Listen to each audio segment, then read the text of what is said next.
나는 그동안 김정은 위원장을 2번 만났습니다. 김정은 위원장은 이념 대결에서 벗어나 북한을 정상국가로 발전시키고자 하는 의욕이 매우 높았습니다.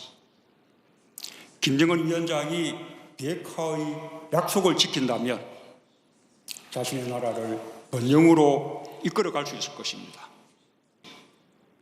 북한이 비핵화 이행 방안을 더 구체화하고 한국과 미국은 이에 상응하는 포괄적 조치를 신속하게 추진한다면 속도는 더 빨라질 수 있을 것입니다.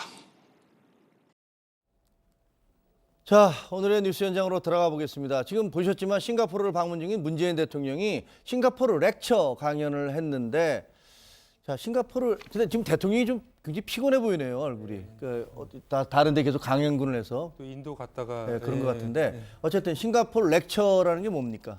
1980년부터 싱가포르 동남아 연구소에서 매년 주최하고 있는 일종의 강연 프로그램인데요. 싱가포르 렉처 자체가 다보스 포럼처럼 하나의 행사명이고 고유 명사입니다.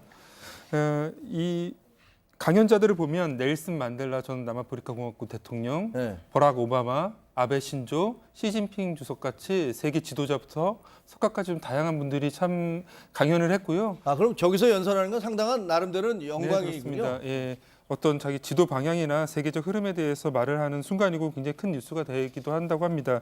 우리나라에서는 2000년에 김대중 전 대통령이 네. 동아시아 평화라는 주제로 강연을 한 적이 있고요. 네. 이번에 이제 문재인 대통령이 오늘 하게 된 겁니다. 그렇군요. 자, 문 대통령은 그러니까 쉽게 얘기하면 전 세계 그 지도자들이 했던 그 장소에 서서 남북 관계에 대해서 얘기를 했습니다. 평화가 중요하다라고 강조하면서 대북 메시지 뭐 이것도 좀 남기지 않았습니까? 어떤 게 있었죠?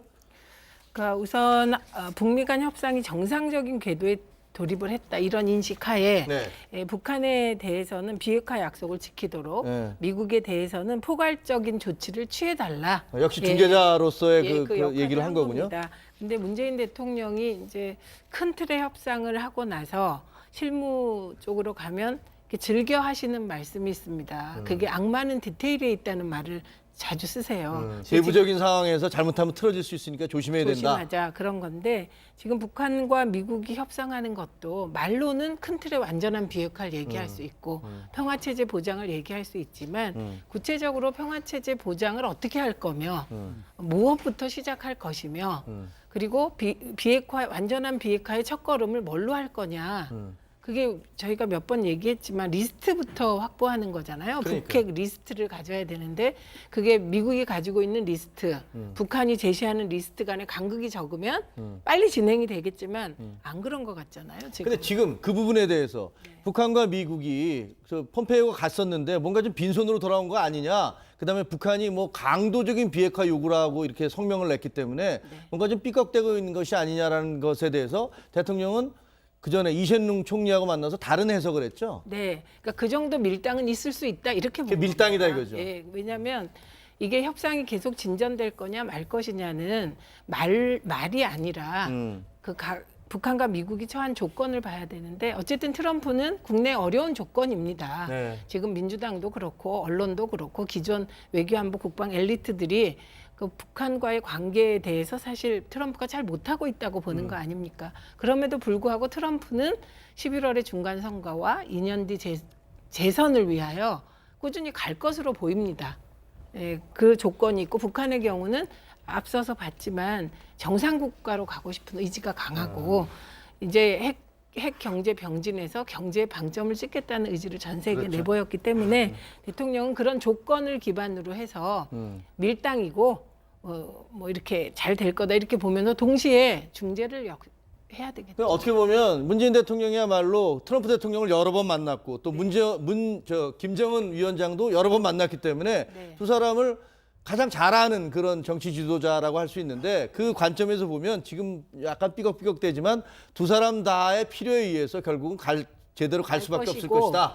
그리고 이제 그 종전 선언을 언제 하느냐가 실마리를 푸는 중요한 그렇죠. 한 계기가 될 것이다 이렇게 보고 있는 것 같습니다. 알겠습니다. 자, 그런데 오늘 있었던 문재인 대통령은 그 외에도 북한 문제 외에도 오늘 강연에서 렉처 강연에서 경제에 대해서 상당히 의미 있는 얘기를 많이 했는데 한번 보시죠. 아세안이 운영 중인 여러 회의체에 북한을 참여시키고 북한과의 양자교류 협력이 강화되길 바랍니다. 북한이 국제사회의 책임 있는 일원으로서 자신의 역할을 다할 수 있도록 기회를 만들어야 합니다. 북한의 완전한 비핵화 이행을 통해 대북 제재가 해제되면 한때 활발했던 북한과 아세안 간의 경제 협력이 다시 활성화될 것입니다. 북한과 아세안 모두의 경제 발전에 기여할 수 있을 것입니다. 자, 지금 대통령이 얘기했는데 남북 관계가 개선되면 북핵 문제가 해결되면 남한의 경제뿐만 아니라 그다음에 아세안의 경제조차도 다 좋아질 것이다. 이런 얘기네요. 저게 이제 싱가포르가 결국 그 아세안의 중심화 국가 아니겠습니까? 그렇죠. 예, 아세안 말들 때도 그렇고 지금 이제 활동에서도 그렇고 싱가포르가 중심이 되고 있는데 그런 점을 의식한 것 같습니다. 기본적으로 싱가포르 렉처에서 우리 문 대통령이 강조하신 게 바로 그런 거죠. 한반도 비핵화는 기본적으로 이제 전제되는 것이고요. 그걸 통해서 이제 한반도의 평화가 체제가 구축이 되면 남북한이 어떤 경제 공동체로서 상호 발전하는 경제 협력을 통해서 상호 발전하는 그런 기회가 될 수 있다.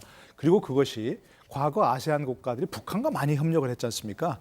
그러니까 결국 아세안 국가들이 그런 남북한 평화 체제를 이용해서 많은 함께 영내 변형을 누릴 수 있는 그런 과정이 될 것이다. 이렇게 일종의 3단계 로드맵을 제시한 거라고 볼 수 있는 거죠. 기본적으로 이제 그 문 대통령의 생각은 그런 것 같습니다.